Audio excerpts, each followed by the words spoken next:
достар, қалдарыңыз қалай? Бұл видеода ободок тоқу үшін қандай материал керек екенін мен көрсетіп өтемін.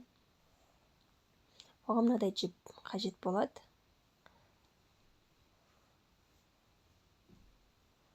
Сосын ішіне мынадай күлгін, көк және де ақ жіптер қажет болады. Көк жіптер.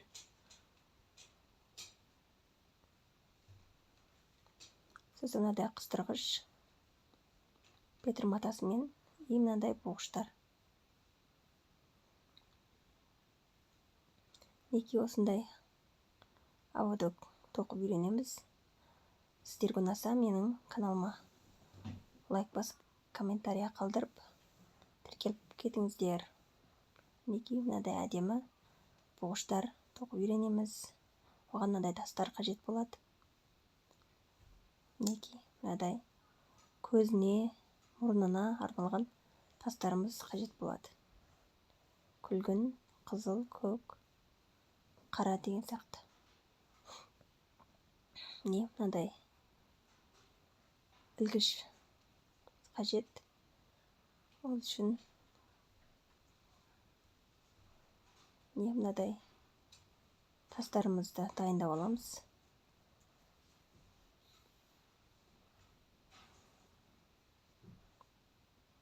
Еш қиындау жоқ. Оңай әрі тез.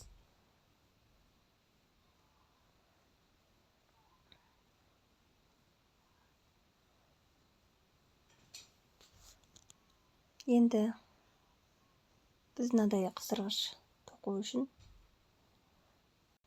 неге достар бастаймыз тоқуымызды. Оған қажетті материалдың бәрін дайындап алдық. Енді шетінен бастап тоқимыз.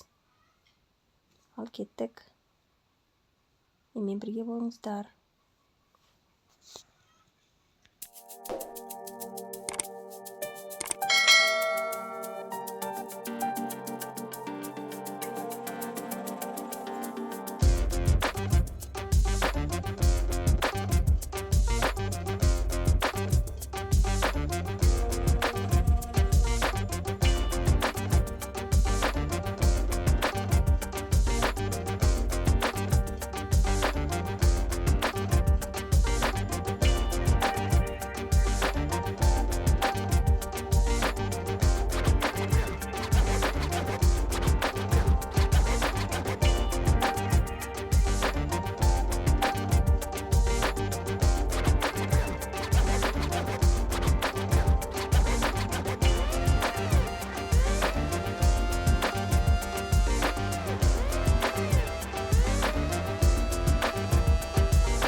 Мінекей достар, видеоның аяғына келіп жеттік.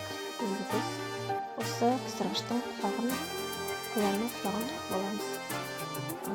Қоянның құлағын тоқып алу үшін біз демерге ғаламды тоқып шығамыз.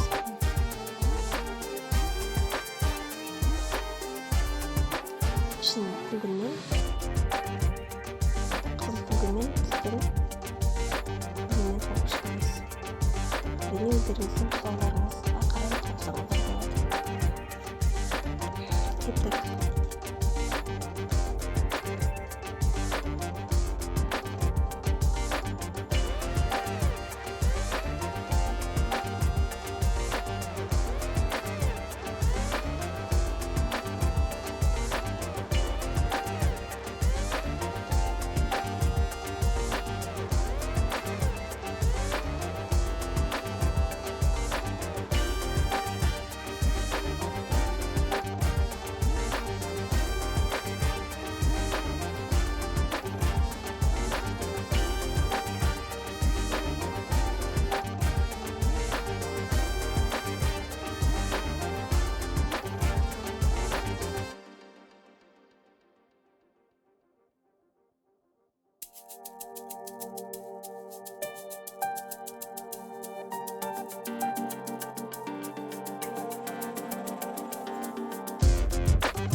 Неге қыстырғышымызда болдық?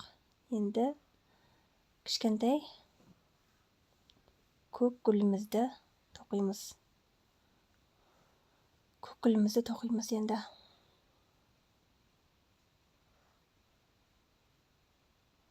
Қояды қарап отырыңыздар.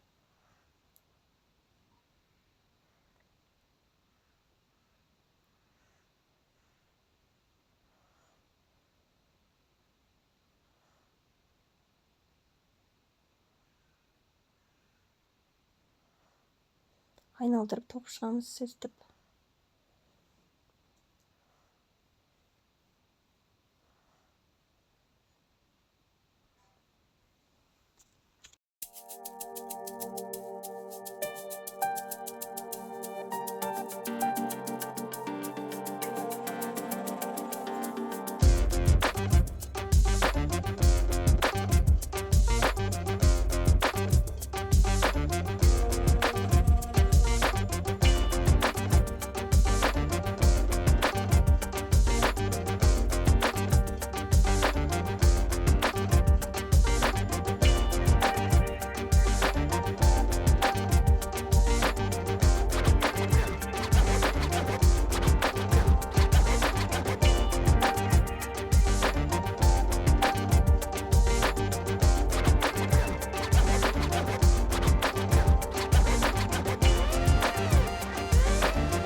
Кішкентай көп гүлімізді тоқ болдық.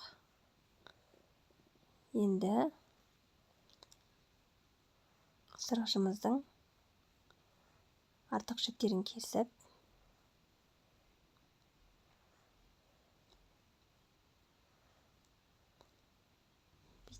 инеменен өстіп ішіне қарай кіргізіп, біліндірмей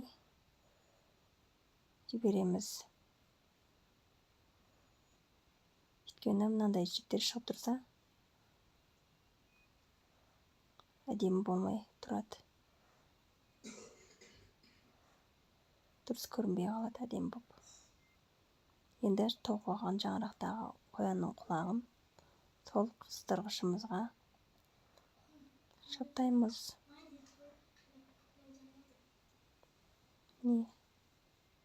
Иненің көмегімен артық жүнімізді ішіне қарай біліндірмей жібереміз. Көрінбейтіндей етіп.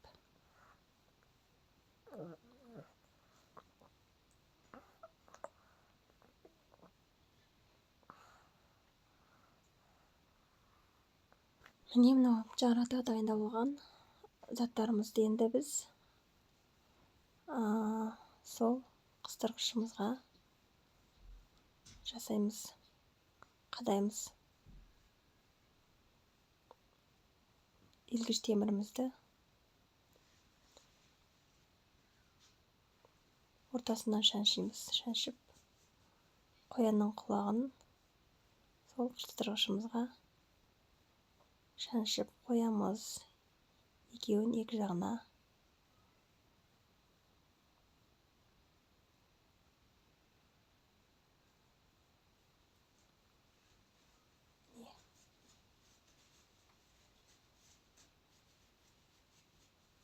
Илгіш темірдің бұл жерде бір жақсы қасиеті, қоянның құлағы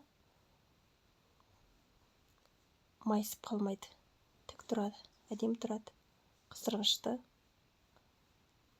әдемі көрсетуге сондай көмегі зор. Сол үшін біз илгіш темірді пайдаланамыз.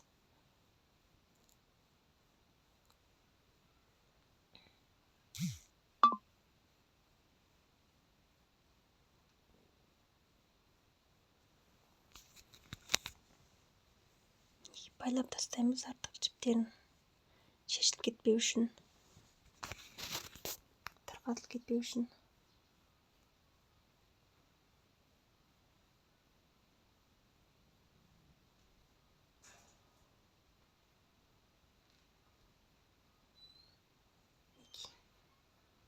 Дайын болайын деп қалды. Енді темірімізді біз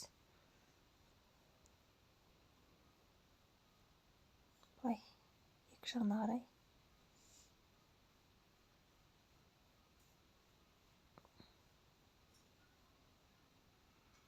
жасаймыз. Қазір көрсететін болам. Енді қыстырғышымызды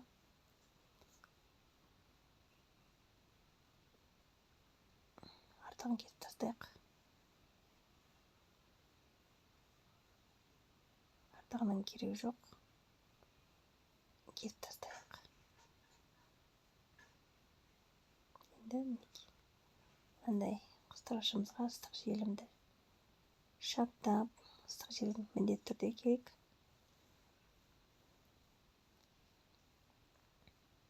Шаптауға керек.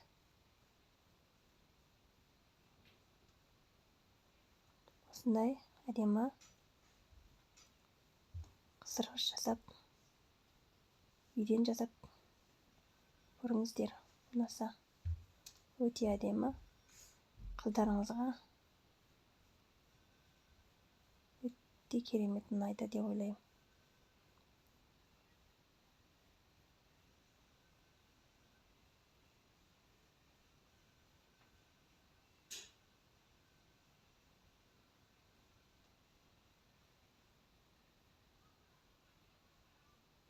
Бұл жерде ыстық желімнің көмегі өте зор. Ашылып кетпейді.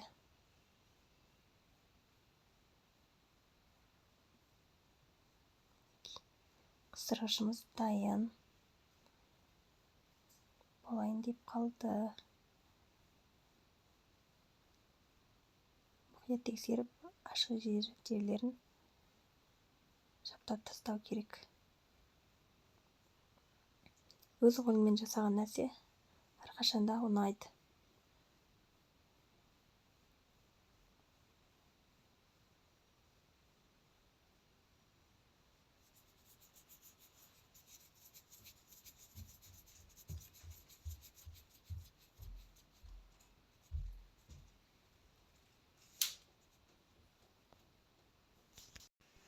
Енді көк гүлін шаптап аламыз.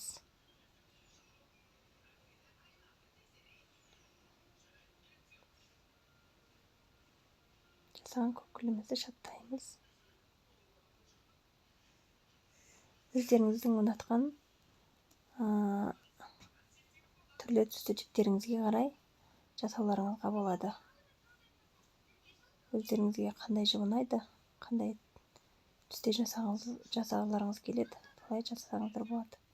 Ондай моншағымызды шаптап қоямыз. Әдемі көрінеді. Қандай күшті.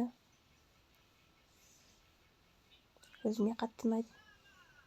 Негізі осындай нәрселер жасау өзіме қатты ұнайды. Жасап көріңіздер. Неге? Өте қиын емес.